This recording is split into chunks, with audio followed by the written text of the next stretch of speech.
28 मार्च के वित्तीय वर्ष 2025-26 के लिए बालाघाट नगरपालिका परिषद का बजट पेश किया गया। बजट पेश करने पर बजट को लेकर चर्चा के दौरान काफी बहस व गहमागहमी का माहौल देखने को मिला और इसमें विपक्ष से अधिक पक्ष की नाराजगी देखने को मिली, जिस पर सभी ने एक सुर में पहले बजट में सुधार करने फिर उसे शामिल करने की बात कही, तो बजट पर की जा रही चर्चा को विराम देना पड़ा और संशोधन के बाद ही बजट को शामिल कर उसे पास किया गया। नगरीय प्रशासन के द्वारा नगर पालिका परिषद के प्रांगण में परिषद की बैठक आयोजित कर नगर पालिका परिषद बालाघाट का आयव्यय बजट वित्तीय वर्ष 2025 से 26 बजट पेश किया गया।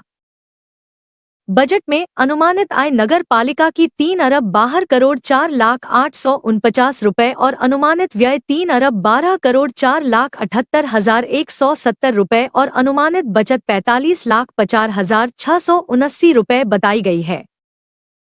नगर परिषद की बैठक में जब नगरीय क्षेत्र की समस्याओं के साथ ही स्वास्थ्य विभाग की लापरवाही को लेकर नेता प्रतिपक्ष ने कर्मचारियों के द्वारा सही तरीके से काम नहीं करने और परिषद की बात नहीं मानकर भ्रष्टाचार किए जाने की बात कही, तो नपाध्यक्ष भारती ठाकुर इसको लेकर नाराज हो गई और उन्होंने तल्ख अंदाज में कह दिया कि बिना किसी सबूत के वे भ्रष्टाचार का आरोप नहीं लगा सकते हैं। पूरी परिषद के सम्मान की बात है। जिसके बाद 4 कचरा वाहन, खराब ई-रिक्शा की बात विपक्ष ने उठाते हुए अपनी बात को रखा, जिसके बाद मामला थोड़ा बहुत शांत हुआ और कहा कि खरीदी प्रक्रिया में गलती होने पर मामले की जांच कराकर वाहनों को बदलाया गया है।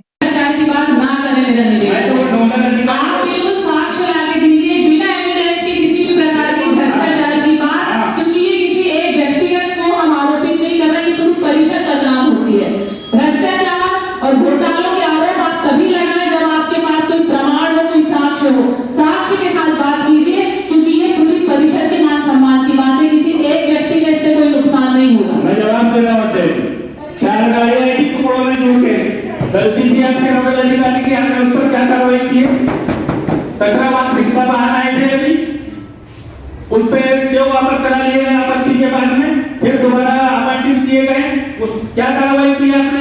मैं आप पर भ्रष्टाचार का आरोप नहीं लगा रहा हूँ, आपके विभाग के लोगों पर लगा रहा हूँ। क्यों नहीं बेवास से बोल रही है? मैं आपकी बात से सहमत हूँ कि आप नगर पालिका की व्यवस्थाएं सुधारने के लिए बोल रहे हैं, लेकिन आप सामने वाले को जवाब देने के लिए तो रास्ता देखिए कि सामने वाला उस पे क्या जवाब प्रस्तुत कर रहा है। आपकी जिम्मेदारी थी कि उन गाड़ियों पे सैकड़ों से जुड़ कर आई थी, जो 2 गाड़ियों पे शिकायत आई थी, कार्रवाई करनी थी। 2 रिक्शों पे शिकायत आई थी, वो रिक्शे तुरंत बदल दिए गए थे और बाकी के रिक्शे इसलिए रुकवाए गए थे कि कहीं उनमें कोई कमी बेसी तो नहीं है, इसलिए उन रिक्शों को रुकवाया गया था कि वो 2 में जो कमी आई थी वो दूसरे रिक्शों में तो नहीं है। और उसके बाद उनको रिलीज करने के पहले पूरी टेक्निकल उनकी जांच की गई है नोडल के द्वारा और हमारे जो टेक्निकल अधिकारी है, उसके बाद ही वो रिक्शे वार्डों में रिलीज किए गए। के दौरान बस स्टैंड की व्यवस्थाओं को लेकर गहमागहमी का माहौल देखने को मिला, जहां पूर्व की बैठकों में लिए गए निर्णय का पालन नहीं होने को लेकर विपक्षी पार्षदों ने जमकर सवाल उठाए। ये प्रस्ताव पहली बार आया है, ये प्रस्ताव कब आया है? इसके पहले हटाने की बात करें, बस स्टैंड को साफ सुथरा करने की बात करें, वार्ड नंबर 12 में करीब 3 साल से एम्बुलेंस खड़ी हुई है। आपका ध्यान करके उसकी ओर आकर्षित है, आपकी नजर ये यातायात विभाग का काम है। आपने लेटर लिख के दिया, यातायात विभाग को की गाड़ी हटवाई है, बोल दिए आपने बोलने से नहीं होता, पत्राचार किया गया आपने उनके पास। आप सीसी कैमरा लगाने के लिए एसपी साहब के पास गए, कलेक्टर साहब के पास गए, क्या उस पर कार्रवाई वो उस पे कार्रवाई इसलिए नहीं हुई कि वो नगर निकाय का काम है। उन्होंने कहा ये निकाय का काम है, निकाय नहीं होगा और रोड सेफ्टी काम पेंडिंग है, आप उसको तो पहले पूरा करके दिखाइए। बैठक के दौरान पेयजल व्यवस्था का मुद्दा गरमाया रहा। बता दें कि नगरीय प्रशासन के द्वारा वर्तमान समय में पुरानी पाइपलाइन को बंद कर नई लाइन से पानी प्रदाय किया जा रहा है, जिसके चलते बहुताय के वार्डों में जल की समस्या उत्पन्न हो गई, जिसे लेकर विपक्ष से अधिक सत्ता पक्ष के पार्षदों ने नाराजगी जताई। तो वहीं वार्ड क्रमांक 16 के पार्षद सुधीर चिले ने प्रस्ताव पर विचार न किए जाने पर अपने इस्तीफे की पेशकश भी बैठक के दौरान कर दी। विश्वास स्थिति में नहीं पहुंचते, पुरानी पाइपलाइन का पानी बंद नहीं किया जाए। उसके बाद भी क्या हमारे परमिशन सबसे लिए था? आज स्थिति है, आज स्थिति ये है कि वार्ड नंबर 32 में ऐसा कोई दिन मेरे पास नहीं आता जब 3 से 4 वोट लेना कभी किस एरिया से आता है, कभी उस एरिया से आता है। मैंने बार बार आपको बोला था, इस परिसर में भी बोला था कि आप पुरानी लाइन को तब बंद करना जब हमारे वार्ड के लोग संतुष्ट हो जाएंगे।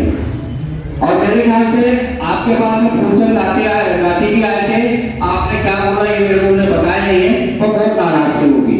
और उनके शायद मेरे ख्याल से आज सुबह में टेकर पहुंचा है, वो बहुत परेशान है, सन मेडिकल वाले परेशान है, गुप्ता तालुक पूरा गुप्ता लाइन परेशान है।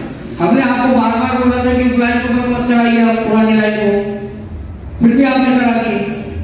सोनेगर के पास सोनेगर वाली लाइन में पानी नहीं पहुंच रहा है करके, ये पहली बार बोलते हैं। वो मेरे को तो नहीं मालूम, मैं तो नया हूँ, अभी परिषद में नया हूँ, राजनीति में भी नया हूँ। वो बोलते हैं कि भैया आज तक के ऐसी कभी दिक्कत नहीं आई, और अगर हम लोग कुछ बोले जाते तो शिकायत करते हैं, निष्कासन कर दो, ये कर दो, वो कर दो। ये अच्छी बात नहीं है। अगर हम अपनी कोई पार्षद अगर अपनी समस्या को रख रहा है तो उसी के ऊपर दबाव नहीं बनाना चाहिए। आप लोग बता दीजिए, मैं इस्तीफा देने चला जाता हूँ। बैठक में शामिल किए गए प्रस्तावों को लेकर भी काफी गहमागहमी का माहौल देखने को मिला है। बैठक में उपाध्यक्ष योगेश बिसेन, सांसद प्रतिनिधि वीणा कनौजिया, विधायक प्रतिनिधि शफकत खान, प्रभारी सीएमओ बीएल लिल्हारे सहित अन्य सभापति, पार्षद व कर्मचारी मौजूद रहे। बैठक के विषय में जानकारी देते हुए नगरपालिका अध्यक्ष भारती ठाकुर ने बताया कि परिषद की बैठक में बजट पेश किया गया। बजट में विपक्ष ने कुछ गलतियां बताई, जिसमें सुधार करवाकर बैठक में पेश किया गया है, जिसे सर्वसम्मति से पास किया गया है। इसके अलावा नगरीय क्षेत्र के विकास के लिए 16 प्रस्तावों पर चर्चा की गई है और आगामी समय की रूपरेखा तैयार की गई है। आज हमारी परिषद की बजट बैठक थी, जो काफ़ी एक सामंजस्य के साथ, सौहार्दतापूर्वक, आपसी तालमेल के साथ, आपसी सामंजस्य बनाते हुए कंप्लीट हुई और सर्वसम्मति से बजट पास हुआ है। 3 अरब 12 करोड़ 50 लाख का ये बजट पेश किया गया है, जिसमें शहर के नगर विकास के, उन्नति के और शहर के उन्नयन के लगभग सारे विषयों का समावेश है। इसमें जैसे मैं आपको बता देना चाहती हूँ, इसमें हमने इस बजट में जो कि नगर को विकास की दिशा में अग्रसर करने वाला बजट है, नागरिकों को सुविधाएं प्रदान करने वाला बजट है। इसमें सड़कें, नालियाँ, बस स्टैंड, गीता भवन, बड़े नाले, स्वच्छता और सोलर प्लांट और इसके अलावा सड़क सुरक्षा, सार्वजनिक शौचालय, संजीवनी क्लीनिंग, वाटर हार्वेस्टिंग, निकाय के आय बढ़ाने के लिए, राजस्व में वृद्धि के लिए शॉपिंग कॉम्प्लेक्स, जिसमें लगभग शॉपिंग कॉम्प्लेक्स के लिए 45 करोड़ का प्रावधान है, स्विमिंग पूल के लिए लगभग 5 करोड़, ट्रांसपोर्ट नगर के लिए 6 करोड़, अमृत योजना 2 से वाटर फिल्टर प्लांट का निर्माण लगभग 10 करोड़, सोलर प्लांट 5 करोड़ का प्रावधान है, स्ट्रीट लाइट सोलर सिस्टम से 1 CR, हनुमान चौक में जल भराव हेतु नाला निर्माण के लिए 3.5 करोड़, STP प्लांट के लिए 40 करोड़, शहर की मुख्य सड़कें, मुख्य मार्गों के लिए 50 करोड़ का प्रावधान है।